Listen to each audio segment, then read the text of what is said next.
चुन्नबेलारी 10ମ वार्षिक यज्ञ महोत्सव प्रभु हनुमानकर ये पंचमुखी हनुमान नाम रे प्रभु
कैवल्यनाथ स्मृते शास्त्रनाथ वेद्यात्रिनाथ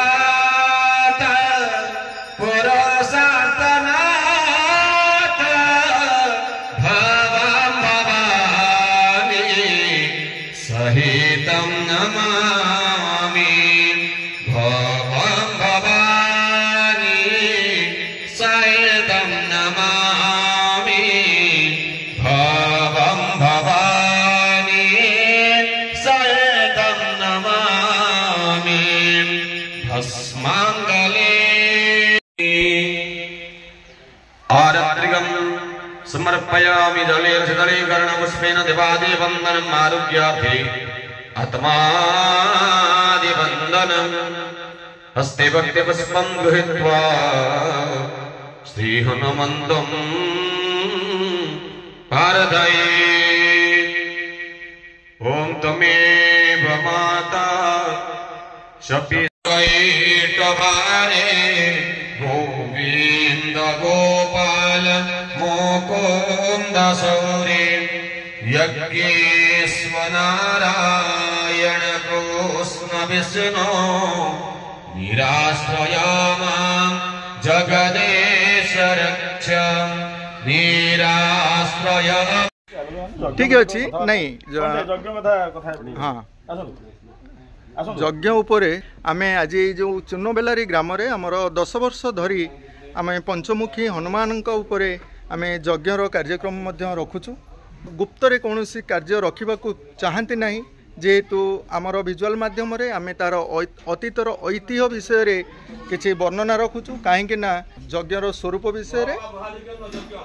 तो यज्ञ बा महायज्ञ विषय वस्तु आम मानक द्वारा किछि समाज को तार अतीतर ऐतिह्य विषय रे आलोचना रखुचु। जहाँ भी हो आज ये यज्ञर कार्यक्रम रे आमर यज्ञ विषय रे आलोचना रखा जे नना आमर चाहूना तांकर गुप्त रहस्य कौन होता पारे आम तो जानिने तथापि आसतु आम आज पंचमुखी विषय रे किछि आलोचना रखा जानिबा किछि। पंचमुखी हनुमानंकर जो यज्ञर कार्यक्रम आम ये चुन ग्रामर बड़ भाई जे आमर कर्ता अछंती ये यज्ञ रे भाई टिके तथ्य रखिए यज्ञ केते वर्ष है करा जायछि आम हनुमान कहीं पंचमुखी बोली नाम दिया 10 वर्ष है चुन ग्राम 10 वर्ष है भी पिला सुचारूपे कर चलती ठीक गाँव भी उन्नति चली यज्ञ द्वारा आम गाँव उन्नति रोचे। यज्ञटी जितेबाला ग्राम होची ग्रामवासी मानकर सहयोग रोचे ना नहीं ଗାଁମାନେ ସମସ୍ତଙ୍କର ସହଯୋଗ ରହୁଛି। ଆଉ ବିଶେଷ କରି ଆମ ପିଲାମାନେ ଯେ ସବୁ ଅଛନ୍ତି ଯୁବପିଢ଼ିମାନେ ସେମାନେ ବହୁତ ସହଯୋଗ କରିବାକୁ ବହୁତ ସହଯୋଗ କରୁଛନ୍ତି ସମସ୍ତେ। ଆଚ୍ଛା, ତେଣୁ ଆ ବିଷୟରେ ଆମ ଗ୍ରାମରେ ଆମେ ଯାହା ଜାଣିଥିଲେ ହନୁମାନ ଯେଉଁଠାରେ ରୁହନ୍ତି ଆଜ୍ଞା, ହନୁମାନଙ୍କ ଅଞ୍ଚଳରେ କିଛି ରୋଗ ହୁଏ ନାହିଁ, ଭୂତ ପିଶାଚଙ୍କର ଭୟ ନାହିଁ, ଏସବୁ ବ୍ୟବସ୍ଥା ଥାଏ। ଆମ ଗ୍ରାମରେ ବର୍ତ୍ତମାନ ଆମେ ଜାଣୁଛୁ କିଛି ହଇଜା ରୋଗର ଆସୁଛି, ଅନେକ ରାଜ୍ୟମାନଙ୍କରେ ଆସିଲାଣି। ଆମ ଏ ଗ୍ରାମରେ ସେମିତି କିଛି ପରିଲକ୍ଷିତ ହେଇଛି? ନାଇଁ, ଏଠି ସେମିତି କିଛି ହେଇନି। ଏ ଗ୍ରାମରେ ପୂଜା ଅର୍ଚ୍ଚନା ସବୁ ଚାଲିଛି, ବହୁତ ଯଜ୍ଞ ଚାଲିଛି, ସେଥିପାଇଁ କିଛି ବି ଏ ଗାଁରେ। ଆମ ଗ୍ରାମରେ ଆଉ କ'ଣ ସବୁ ଦେବାଦେବୀ ଅଛନ୍ତି? କେନ୍ଦୁଆଣୀ ଅଛନ୍ତି, ବ୍ରହ୍ମାଣୀ ଅଛନ୍ତି, ଗ୍ରାମ ଦେବତୀ ଆମ ଗ୍ରାମ ଦେବତୀ ଅଛନ୍ତି। ଆମେ ଅତୀତରେ ଜାଣିଥିଲେ ଗ୍ରାମ ଦେବତୀମାନେ ଏସବୁ ରୋଗରୁ ନିବାରଣ କରନ୍ତି। ହଇଜା ଆସିଲେ ବା ଯାହା ଆସିଲେ ସେମାନେ ଆମକୁ ରକ୍ଷା କରିଥାନ୍ତି। ଯାହା ବି ହେଉ 10 ବର୍ଷ ଧରି ଯେଉଁ ଯଜ୍ଞ କାର୍ଯ୍ୟକ୍ରମଟି ହେଇ ଆସୁଛି, 10 ବର୍ଷ ପୂର୍ବରୁ ଆମ ଗ୍ରାମର ବା ଆପଣମାନେ କିଛି ଅନୁଭବ କରିଥିବେ, 10 ବର୍ଷ ଯଜ୍ଞ ହେବା ପରଠାରୁ କିଛି ମଧ୍ୟ ଅନୁଭବ କରୁଛନ୍ତି। ଆପଣ କ'ଣ ସେଇଟା ଅନୁଭବ କରୁଛନ୍ତି? ସେଟା ମୁଁ ଅନୁଭବ କରିଛି।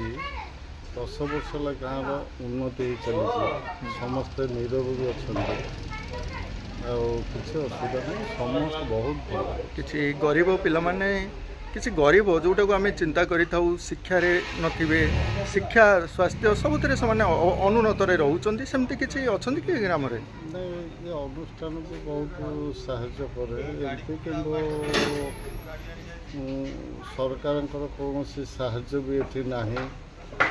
ନାଇଁ, ଆପଣ ପଞ୍ଚମୁଖୀ ହନୁମାନଙ୍କର ଯଜ୍ଞ କରୁଛନ୍ତି, ସରକାର ଏଠି କ'ଣ ସହଯୋଗ କରିବ ଆଶା କରୁଛନ୍ତି? ସହଯୋଗ କଲେ ଟିକେ ଭଲ ହୁଅନ୍ତା, ଆହୁରି ଉନ୍ନତି ହୁଅନ୍ତା।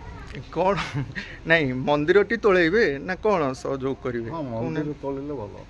ଆପଣ ଏଇ ସ୍ଥାନରେ ଉଭୟ ପାର୍ଶ୍ୱରେ ରାସ୍ତା ଅଛି ଆଜ୍ଞା, ଏ ରାସ୍ତା ମଧ୍ୟରେ ଆପଣ ଏଇ ଜାଗାରେ ଗୋଟିଏ ମନ୍ଦିର ତୋଳିବାକୁ ଚାହୁଁଛନ୍ତି। ଏଇ ଜଗନ୍ନାଥ ସଂସ୍କୃତି ସହିତ ଏ ସବୁ ପୂଜା ପାଠ ଯଜ୍ଞ ହୋମ ଏସବୁ ଜଡ଼ିତ, ସେଥିପାଇଁ ଆମ ମାଧ୍ୟମରେ ଏସବୁ କରାଯାଉଛି।